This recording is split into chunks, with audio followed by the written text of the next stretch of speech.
right. I'm doing something a little different. Probably gonna have to do a few stops and starts with this one, but we'll make do. Welcome back. Today I have decided to show you Space Aces, Voyages in Infinite Space, by, where was it? What's their name? Stephen Hans. I discovered this because my wife sent me I forget what it was. It was like a generator for a space map sort of hex thing, of which this game uses and has actually has created. Long story short, I kind of love the idea, and the game is available on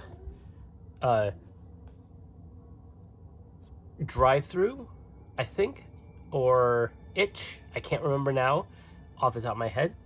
As a PDF, tiles included as a PDF. But I'm a man of simple pleasures, and I like my physical things. So I went it on. I really came very unprepared today, but they had an Etsy store, and I was able to get their physical copy of the books and the tiles that came in a Galaxy in a Box thing, which is kind of cool.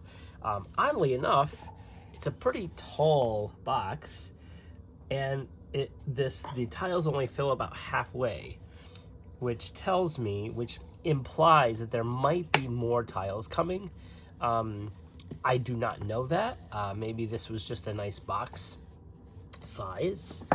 But needless to say, I just felt like playing loosey-goosey a game of Space Aces with my current character, which I don't actually have a name for, because this was my sort of throw-together character to kind of get my feet wet into the system.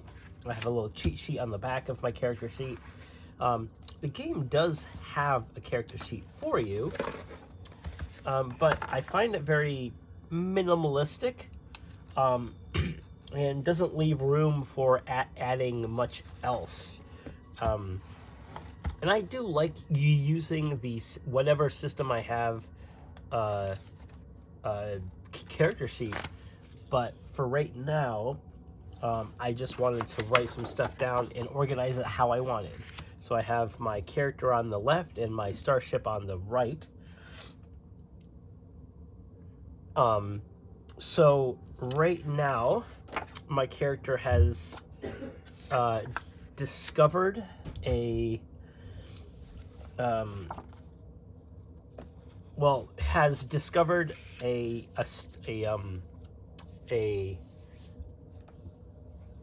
shop. Sorry, a Miss Mandible's Sundries, who sells under the radar supplies.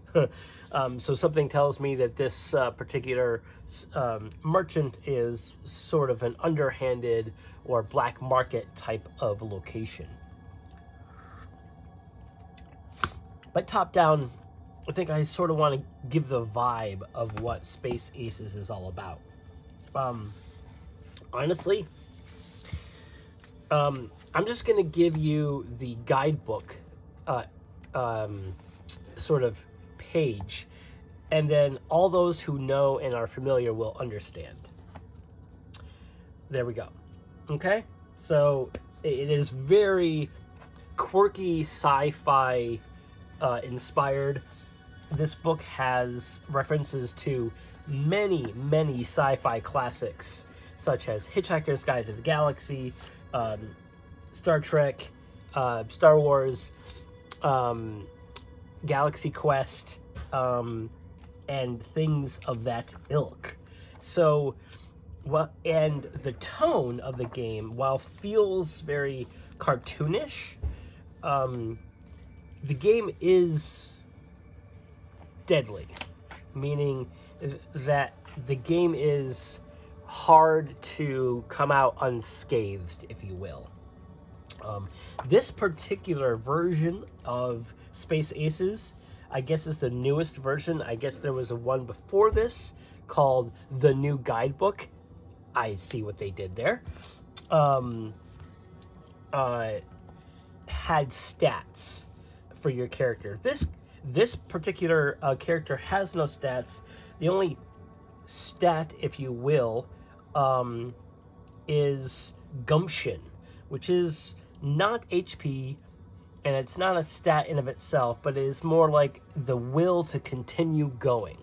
If you run out of gumption, then you are at the behest of your victors, and they kind of decide what happens. If you win a scuffle, that's what they call any sort of encounter that you have to roll dice against something else and defend against something else. It's a scuffle. And scuffles are kind of pretty... I don't know if you guys can read my chicken scratch, but I will explain it. Scuffles are pretty easy to run and easy to understand, where you go into a situation, and as a soloist, this game kind of gives you plenty of tools to do everything that you need. They even have an oracle called Ask Starry, and it's basically like any other oracle for any other solo game where there's ask a yes or no question. So we have the tools for solo play in this game book already, even though it is intended for a group play type of situation. I'll be right back. I need to let my cat out and let my dog in. All right. Come on, go ahead. All right. Back at it. Okay, so we have my character here who came out of the black market situation, finding a pocket emergency escape pod that was purchased, or rather was traded, with a invention of a useless fidget toy that they had created on the spot.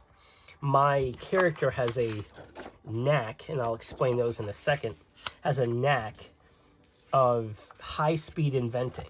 So it's very quick to be able to create things on the fly, fix things on the fly, do that kind of stuff. So on the fly, they created this fidget toy and was able to bargain through a scuffle the purchase or the trade of a pocket emergency escape pod. We'll see if that becomes useful down the line. Who knows? But so scuffles are pretty easy, where you roll d6s and you determine if you are in a tight spot when you enter into the scuffle, if you're evenly matched, or if you have the high ground. And exactly as it sounds, if you're in a tight spot, you roll 2d6 and take the lowest result. If you are in a tight spot, if you're evenly matched, you just have a straight d6 roll. And if you have the high ground, you roll 2d6 and take the highest roll. So what do the numbers mean on the d6? Well, a 1 to 2 on it is you are sort of pinned down, and you are effectively attacked first, or you are at a disadvantage in a social situation, and they have the upper hand, and they say something or do something that puts you at a disadvantage. And then you can only defend in that situation. You can only sort of make your case at a disadvantage in that situation.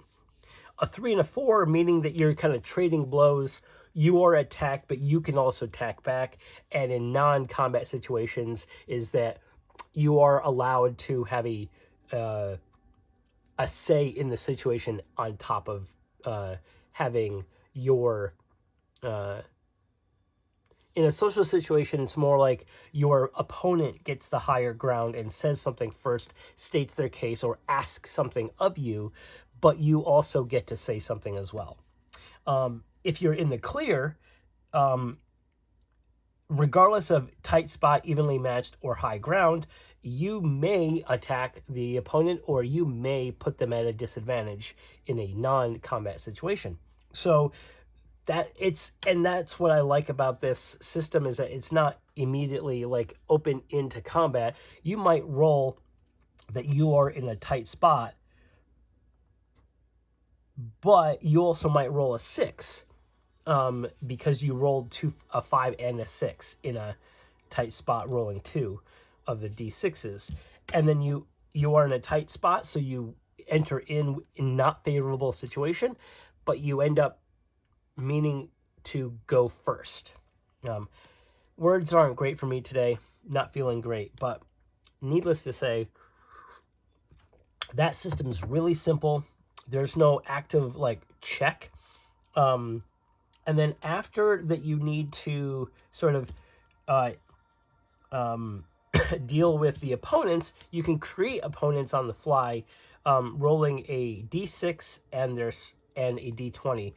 Every single roll, except for the scuffle roll itself, is rolling a d6 and a d20 at the same time. So effectively, what you're doing is you are figuring out you are figuring out if you are going to be pinned down or trading blows, or if you're in the clear, and you make the difficulty based on your knacks, which are basically your in-game skills, or well, your character has a knack for something, and you can gain those over the course of the game if you roll really well, meaning a natural 20, which is called a triumph, and whenever you roll a dice, I say that I know that a hard opponent is 15, and they are a scary opponent, and maybe they're a sturdy but scary opponent.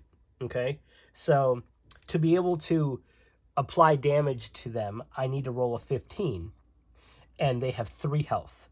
And if they do damage to me, they would do 2 harm, or I would take 2 gumption away.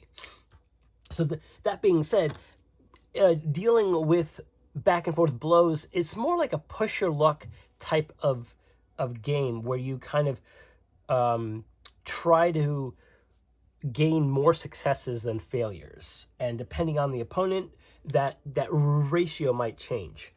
So I'm going to say that I'm fighting a sturdy opponent that has 3 health, but can deal 2 harm, and is a scary opponent, so 15. So I would have to roll a 15 or higher on the d20 to successfully deal with them. But I'd also roll the d6, and something might happen with the actual intention, which I kind of like that a lot. But how do you modify this? There's no modifiers. There's no skills to modify. But next, the situation, your narrative might make it easier, or maybe unfortunately harder. Say that even though they are a scary opponent and they're sturdy, maybe you caught them unaware. Maybe they thought that you were just a peasant. Maybe they thought you were just a local person in the bar, as opposed to an adventurer that is there for a particular purpose. So maybe you have the upper hand. So now it goes from hard to being a tricky situation. So now I only need a 10 to roll. So that's more of a 50-50 chance. I like them odds. So I think my character would try to go for that. And I'm going to do an example roll here. I roll a 15. So I do succeed in dealing with this particular character in that moment. But let's see. Aha. But so I hit them, but I'm also pinned down. So I'm also attacked. And then I'm defending, with that role instead of attacking or getting the upper hand. So like I like this sort of like you can come in thinking that you're ahead, and then this happens, then you come out in behind, or you think that you're behind and then you can come ahead. That's really cool. So I think what I'm gonna do is I'm gonna stop blathering about the rules and all that stuff. I'm going to move on to what my character has been doing, which is now has, quote, traded for a emergency escape pod that fits in their pocket. And we need to have them go somewhere. And I want them to randomly decide on what they hear, right? So I'm going to go to the random destination, determining a random location. I'll roll my d6 and my d20. A 2, so 2 column, and the fourth one is Eric. So I'm going to find Eric on these tiles. That might take a bit. Eric. What does it look like? I will do that first. So page 16 of the guidebook tells me things I know or things my character might know about Eric. All right, let's go to page 16. That's right here. All right, the Eric sector. A single desert planet decorates the Eric sector. Sensors can detect an array of exotic caravan convoys from every corner of the galaxy. Beacons warn of stiff penalties for piracy. Nevertheless, from the debris that can be detected, it would appear star pirates are somewhat common here. Okay, so already that feels like that leads into this place is pretty close to, there it is, there's Eric. Now I could just put this wherever I want. I'm going to put it right there. And while we made a scan, it's more like we looked up the information in our guidebook that's on the computer or that's on my character's armband or visor, whatever it is. And I think that we're gonna need to travel, and how we handle that is that on my spaceship is a small spaceship. It's a research that used to be a science vessel, and I rolled up it's alive. The ship is a living entity, so it is something that is. It's a live entity. It's a live being that happens to be a ship that can carry humanoids. And the shields are 2, hull is at 2, and the drive range is 2 hexes. If you notice that all these have this is like a small hex of flour, and the drive range is 2, so it can move up to 2 hexes per move, and then after that it has to stay and charge its drive, very much kind of like how Starforged Iron Sworn Starforged does it. Whenever you travel a certain distance, each waypoint, that's why when you stop in a undertake a journey in Starforged, that's why the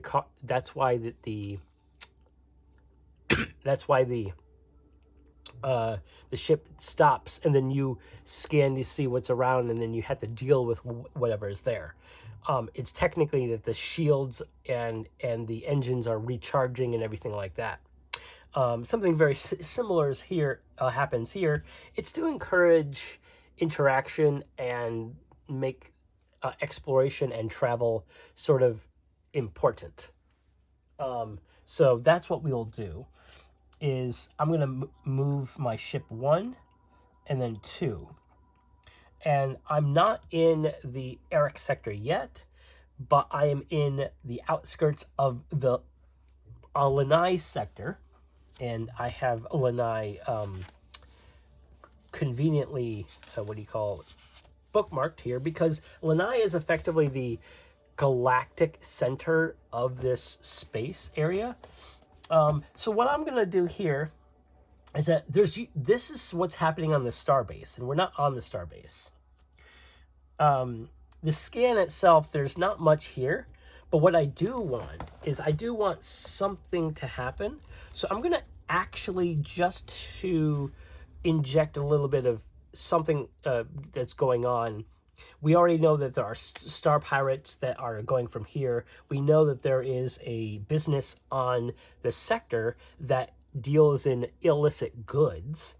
So we know that there must be some sort of traffic that deals with that. So I'm going to roll up in the beginning of the book.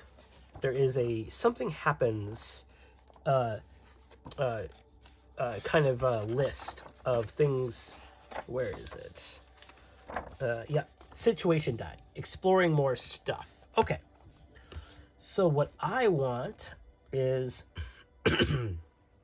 all right. I am going to roll on the situation type and then the D6. So we're going to roll the D20 and a D6. A lot of the tables are rolling both of these.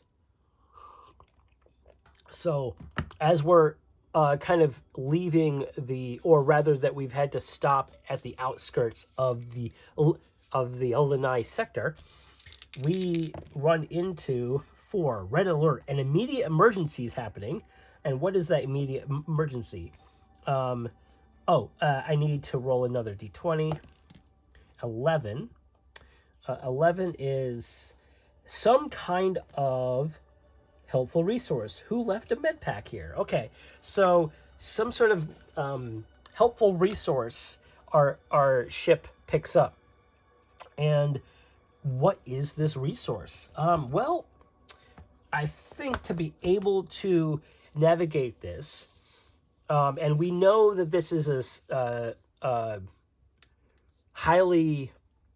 there's high traffic, but right now it seems like as per the tables and everything, we didn't roll up anything to get in our way. So I think we're going to go over to the loot. Space loot. So we're going to find some loot here. So let us roll on a D6 and a D20 table. A 1 and an 11. So the first list, all the way down to 11, magneto gloves. Are you attracted to me, or are you just a metal-based life form? Okay, so our ship finds a pair of what is it? What did I call it? Magneto gloves. So gear and loot. Oops. Magneto gloves. Now, if you notice, the descriptions of these items are very evocative and nothing else, because again, there's no stats in this game. It is more like, will these gloves come in handy in a situation that might help you reduce the difficulty of something, that kind of thing. So that's where all this stuff comes from. There's no slots based or anything like that for a traditional RPG with slot based stuff like Shadow Dark and Knave, and a lot of the other OSR games. It is very much like, well, Iron Sworn. I use that because it's a game that's always in the front of my brain and it's easy for me to reference to. That game does not have slots and stuff either, but rather abstracted element of supply. There is supply in this game a little bit, but it's more in line with only when you need supply, which is usually when you delve into a situation. So we just picked up some gear and some gloves, and we probably, learned about it in the 24 hours that our ship needed to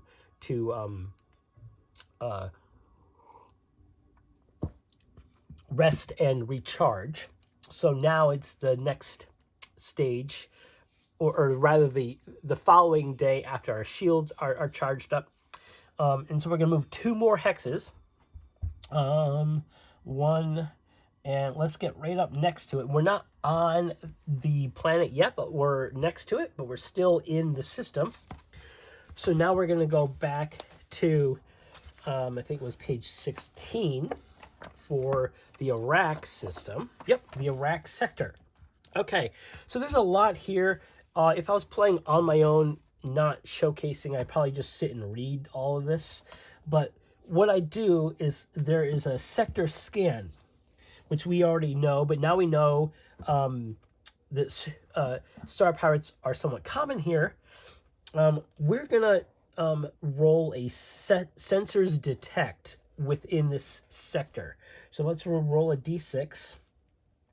And it looks like there is a sector quest or a sector trouble, if you will, that we could pick up on if we want to. All right, 2. A trading vessel is under attack by a star pirate ship looking to take its load of valuable spice by force.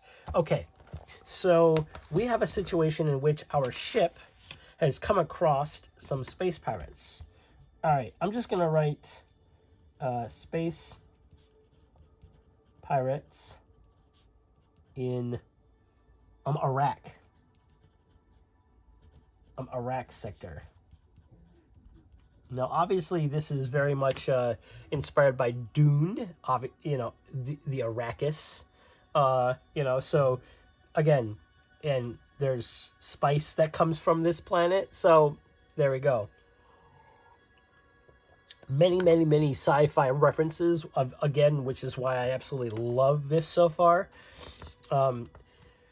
Okay, so space pirates. All right, so ship combat I haven't had to deal with per se. So I'm going to quickly sort of starship scuffles. Phase 1 is red alert. So I think because I'm on my own, my ship is a small ship and it can deal with some stuff. And it is a living ship. So I'm thinking that it's not about like engineering or operations and tactical and stuff. It is more where my character would fit in.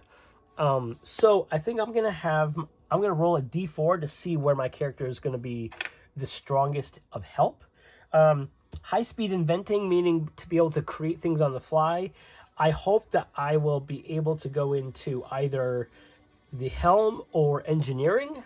So 1 or 2 is where I want to be assigned. I got a 1, so I'm in engineering, which is great. Repairing, boosting, performing miracles in engineering.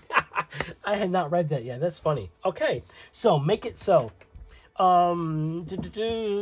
Okay, so the ships are the characters now, not us, because the ship is going to be taking damage. That's why there's shields and hulls.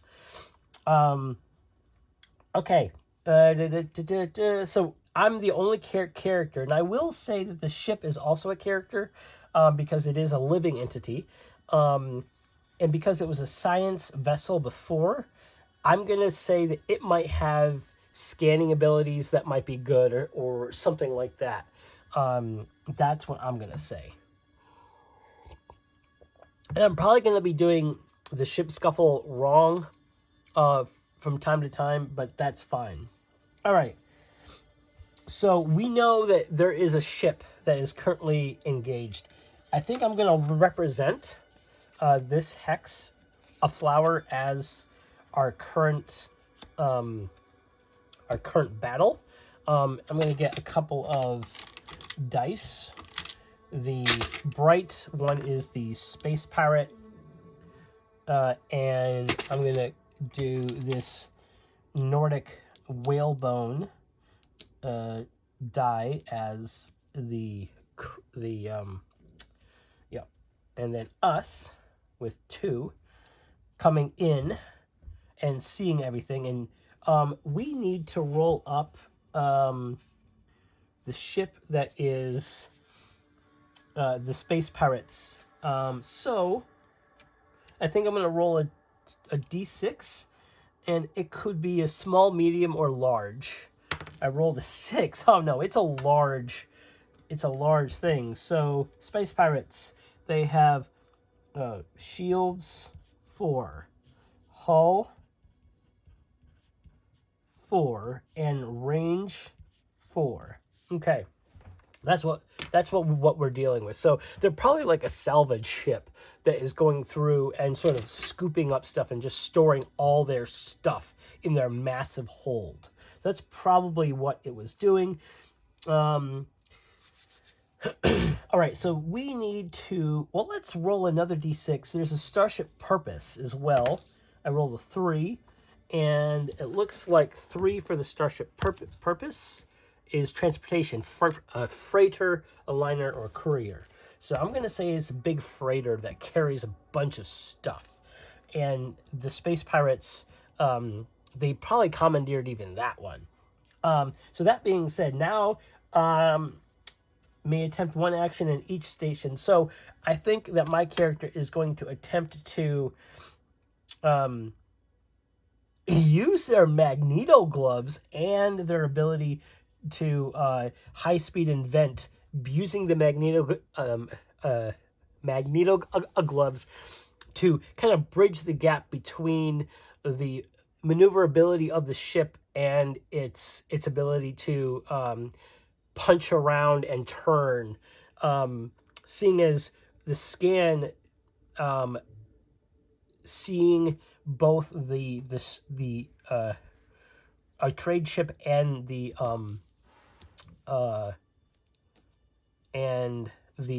oh Lord, the Space Pirates are in a contested heated battle. We're gonna zoom over to next to the Space Pirates, and my ship, I'm gonna roll to sort of help the ship move in a tighter, more acrobatic way to get into space better. So I'm gonna roll. This probably is a hard thing to do. Is 15, but I believe that because I'm using 2 things, it's just going to be tricky. I'm using the magneto gloves, but mostly my knack of being able to apply the magnetic field into the drive's special, like insert cool, like new thing here to do something cool and arbitrary that no one understands except for engineering, that kind of thing. So that's what's going to happen. So we're trying to get a 10 on the d20, and let us see how the roll happens. Oh. And oops, trying to do this. I would say that we are in the high ground. So we're all the effect. Okay, so here we go. All right. Ooh, 6. We have a benefit, even though we've missed the thing. So now there's a benefit. Rolling a 5 or 6 results in a positive side effect, or silver lining, regardless of the success or failure. So our ship didn't quite get there. It wasn't quite fast enough. But that being said, I think what happens is that we actually probably come up behind the other trade ship, and the benefit is that this guy is now is no longer focusing on this, and he probably is going to go for us. So the trade ship seems to continue on its way safely, no longer in direct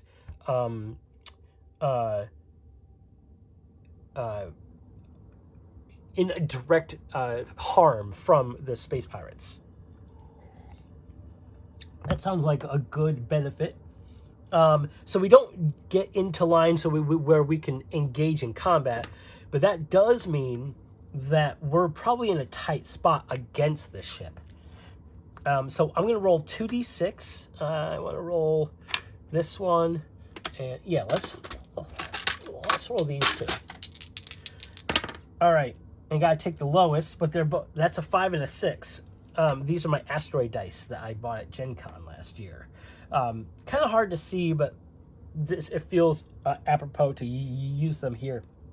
All right, so we got a 5. So we are in the clear, and we may attack. So basically, I think what happens is that even though we were in a tight spot, the way that our ship was moving, even though it didn't get us into a perfect kind of situation to hit the ship right out of the gate, we're going to let's see if the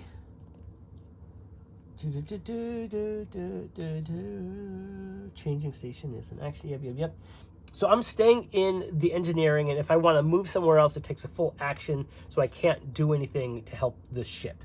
And the ship might just have to move around. So let's see.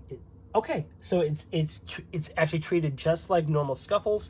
So the space pirates are way outmatching us. We have 2 across the board. They have 4 across the board. But we are able to come in there, and we have the upper hand because we are in the clear. They probably shoot past our shields and they miss us. So they probably come over here and miss us. Then we sort of swing around between the trade ship and the pirates, and then we're gonna take a shot. But they are a hard enemy, so I'm gonna use I'm gonna continue to make the agile thing better. So it's still just need a 10.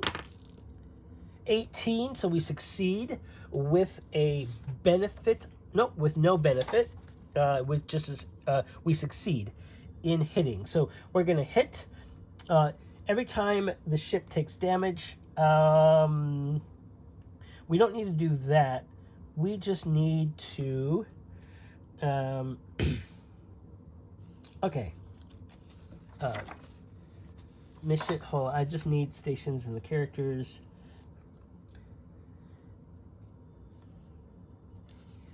Okay, so like scuffles. So they're basically like scuffles. So I'm going to go to the scuffle section. Okay.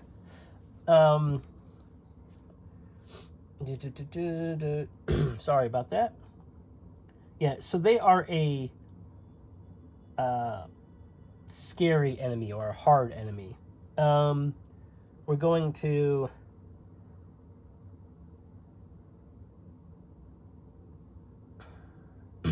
players will roll. Okay. So their character situation is evenly matched. So we're going to roll a d6. And we roll a 4, which is trading blows. Okay. We're going to try to defend against this guy.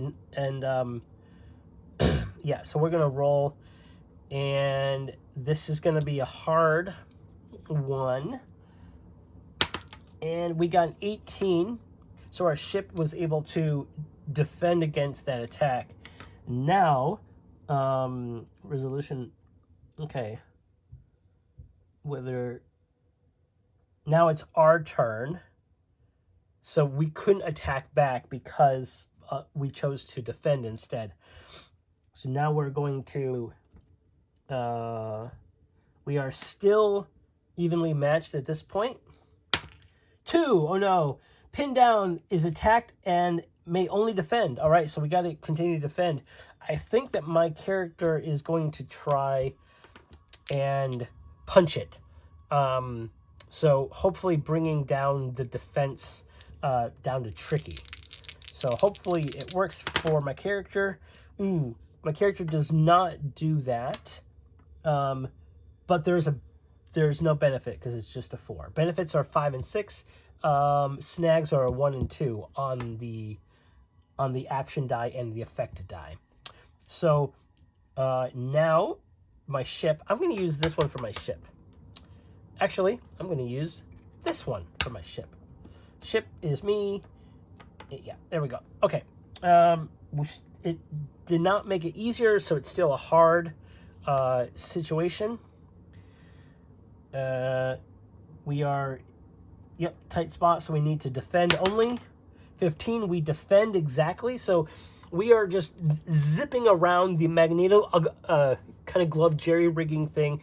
Seem to be working out for us, which is great. Then it's our turn to sort of try to hit it. So let's try to hit it. My character is going to try to...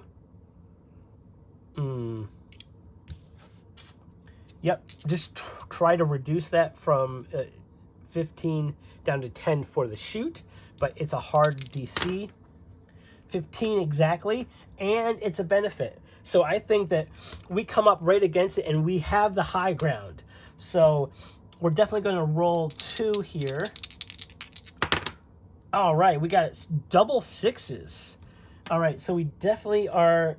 We can attack, and we have the upper hand. So I think it is going to be nice and easy to... I think it's going to be easy, a 5. We 18 and a benefit. So I think that the shot that we make hits the shields really well. Even though our ship isn't intended to do a lot of damage, I think that we deal more damage to the shields than we thought. So the shields go down to 2. All right. And I think at this point we have the high ground, and we are defending. So I think it goes from hard to tricky, and I think it's going to stay at tricky unless we lose the high ground here. So come on, ship, let's defend. I don't need... Yeah, oh no. Okay, so but there is a benefit to us missing. We do lose... Our ship is 2, 2, and 2. Shields, hull, and range. Okay, so I think our shields go out, are down to 1. But even though we were hit, the benefit is I think that we stay and we just go down to trading blows, because now we're equal matched. I think that if we would have gotten hit, we would have probably gone all the way down to in a tight spot. Okay, so let us continue. Is my character going to try to do anything to make it... I think it's still tricky, but we can make it down to easy. He can't really do much from engineering at this point. So he's going to take a whole turn to move to operations, probably. I think operations would be great. Scanning and targeting, yes. So he's going to take the turn off and go to operations. So 10 to attack, 11, and a benefit. Again, I think that we are able to take out more of the shields. So the shields are gone. So now there's just the hull. I think at this point, my character arrives in operations, and on their defense, he's going to try to talk. He has no benefit whatsoever. He's just going to roll, and talking to them right now is probably hard. But he is going to try to hack their targeting system. And that's kind of what he's doing. He's hailing them, but he's going to send a signal to the ship, trying to kind of disorient their scanning system. So it's a hard, and he misses, but it's a 5, so there is a benefit to that. I think that he misses. He does not succeed in them attacking, but the benefit is that they don't hit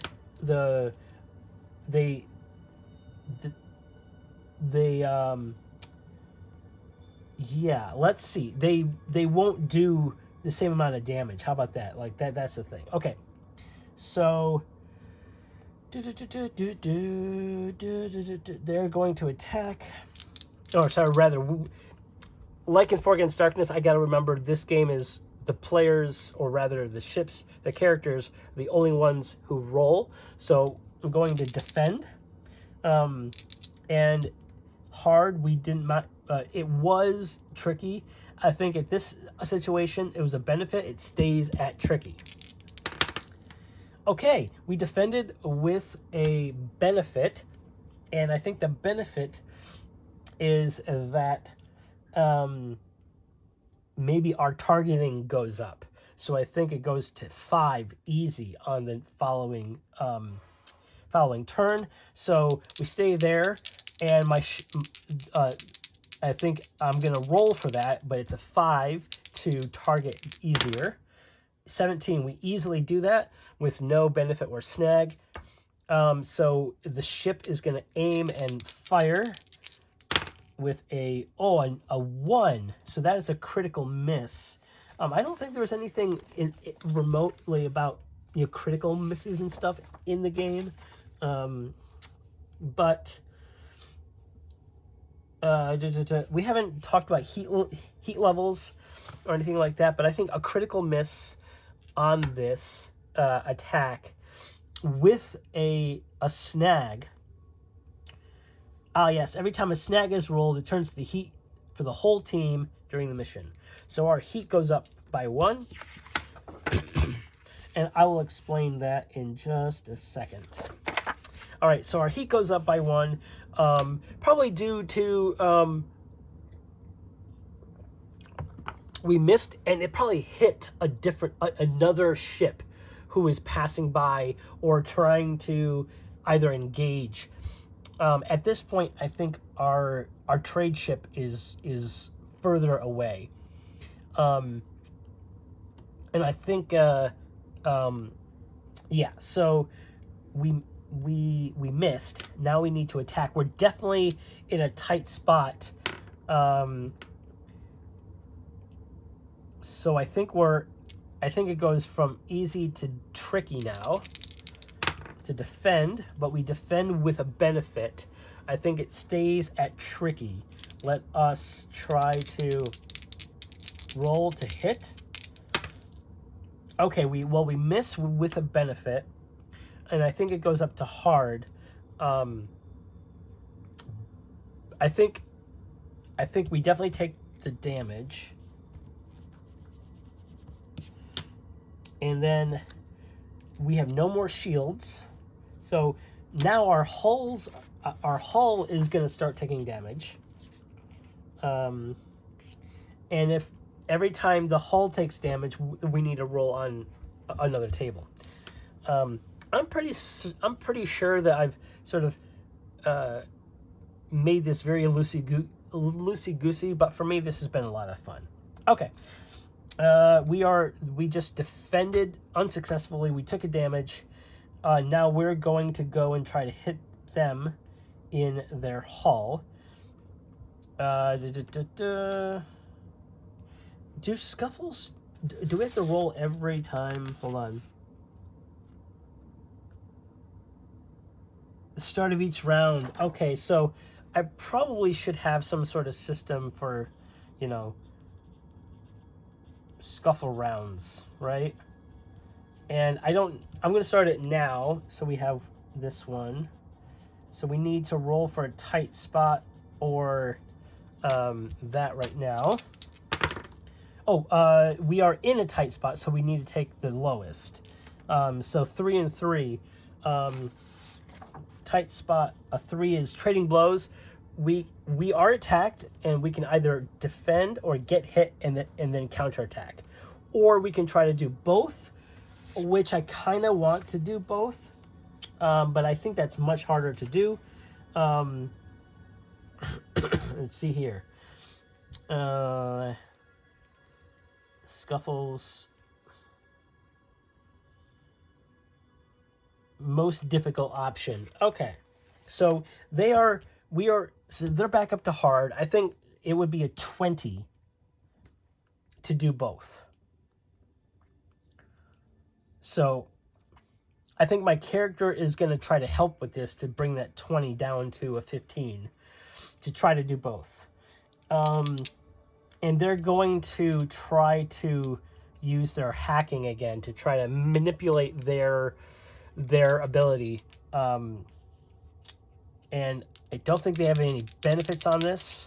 So if he gets a net 20, that's great. 16, no. And there's no benefit, so it stays at 20 to do both. So knowing that, they're just going to do the normal defense. They're going to get hit and then counterattack. So we're going to get hit first. So we're going to defend. Okay, so we lose that, and we get a snag. So we take a hit on the hull, and there's a snag, which increases the heat level of the mission. And now we need to roll on a d20 and see what happens. All right, 18 is the tactical station, which is the weapons. Overloads. Okay, so I'm not there. I'm in operations. But this weapon system overloads, so it's probably going to take some time to repair it. My character can go there and help, but I think it might take 2 rounds. So repair, and that will be done there. So we're done with that round. Move on to the next. Let's see how we are doing. We were still in a tight spot, but we got a 3, which is trading blows again. I think we're just going to defend this time. We're at 15. So I think we're going to... My character is moving down to tactical to try to help, so he can't do anything. The ship is just going to have to try to get a 15. Got a 19 with a 6. So that is a success on the defend, plus the benefit. I'm going to say the benefit is...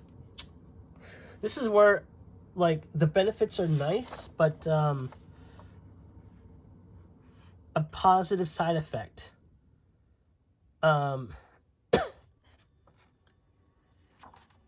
I think the benefit of this is that our ships have sort of swapped places. We were in a tight spot. And I think now that we might have the upper hand. Or no. We were in a tight spot.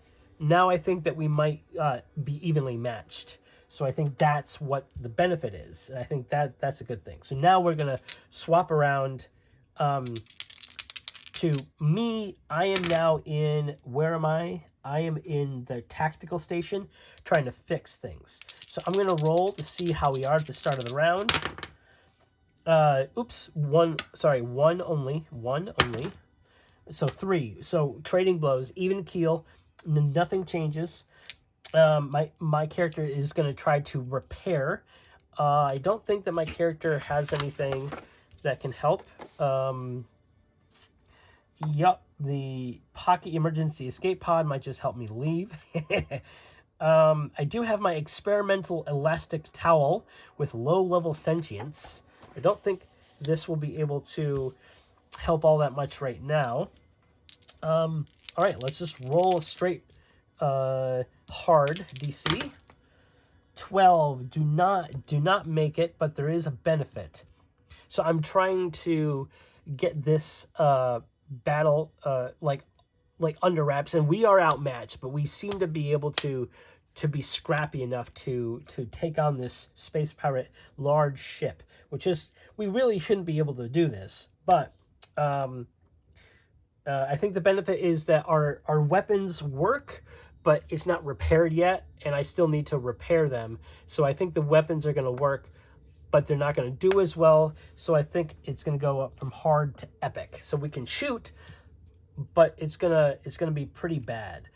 But we're attacked, so we're going to get hit and counterattack. So let's defend. Ooh, yuck. So we fail that. And then we're going to get hit and counterattack. So we're going to take damage on the hull. All right. Hold on. So hull.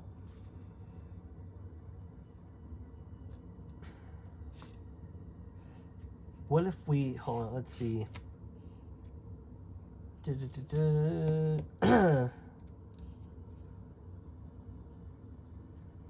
Huh. Okay, so we got 0 hull. So it's a drift all of a sudden, but we get one more shot. And they're at full health on their hull. So I think this is just going to be a... I think this is just going to be a... I think it's still going to be hard, even though, yeah, the benefit was that we still get to shoot, and it's just going to be a hard shot. If the benefit happens, if this is a 6, or a 5 and 6, on the 15, we'll see. All right, okay, we hit, but there's a snag. So again, the snag, the heat goes up. So minor annoyances are happening. I will read the snags here in a second.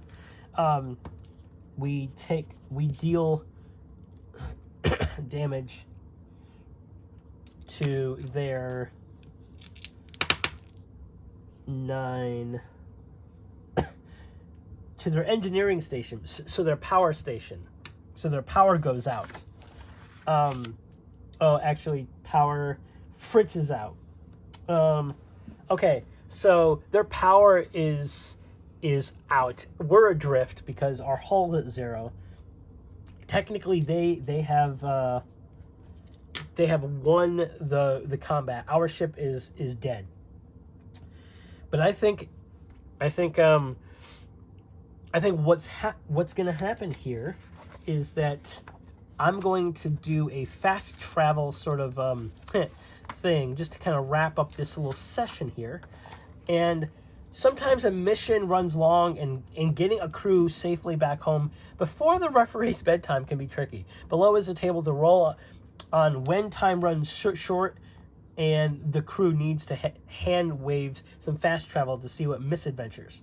So I'm going to say that our ship or something happens, and my character is gonna arrive on Iraq, right here. So I'm gonna roll the d6 and the d20 to see what happens. Just sort of, this is what happens after that combat. Okay, 5. Miraculously, in one piece, a crew member is critically wounded. I think that would be me. I think that makes sense. So I think what's going to happen is that during all that scuffle, my character probably goes down to 0 gumption after all that. And somehow, I think in terms of the narrative, my character sort of goes back to engineering and is able to kind of refit the engines just long enough to punch it toward Iraq and crash land it effectively in a way that the ship is in one piece. The ship is not, the hull will need to be repaired, but the ship is not decimated. It is not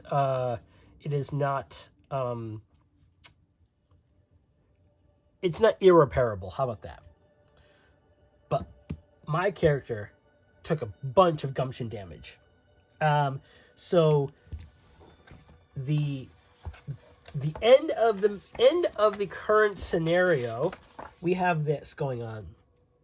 Minor annoyances is kind of like the things that are happening right now because of the heat level. And the heat level basically means the higher the heat level, the more annoying things happen. Either inconvenient things, painful consequences, or, oh no, stuff starts to explode. So if heat level gets up to about 15, 16 and onward, whatever is happening, bad things will start happening to or near the characters that will directly affect their ability to continue their own story. So that was Space Aces. I am pretty certain that I kind of botched up a few of the nitpicky things. I had forgotten about the rounds. Every round, top of every round is a new thing because there was only me. So I kind of forgot about that I needed to roll this basically every time. Each time that the enemy went and then I went, I keep forgetting to roll the 2d6 for the scuffle situation. And I might have been oversimplifying the damage as well. I probably should have ran away, being a 2 shields and 2 hull versus a 4 and 4. But, you know, it was a good sort of getting my feet wet into the grittier part of the game, which is, as you saw, it's not that complicated. It's just, you know, that battle went longer than it should have, mostly because I decided to push it and try to deal with the enemy. I didn't allow a lot of hits, and I was trying to modify the dice, and some of it was successful, some of it wasn't. But yeah, so Space Aces, Voyages in Infinite Space.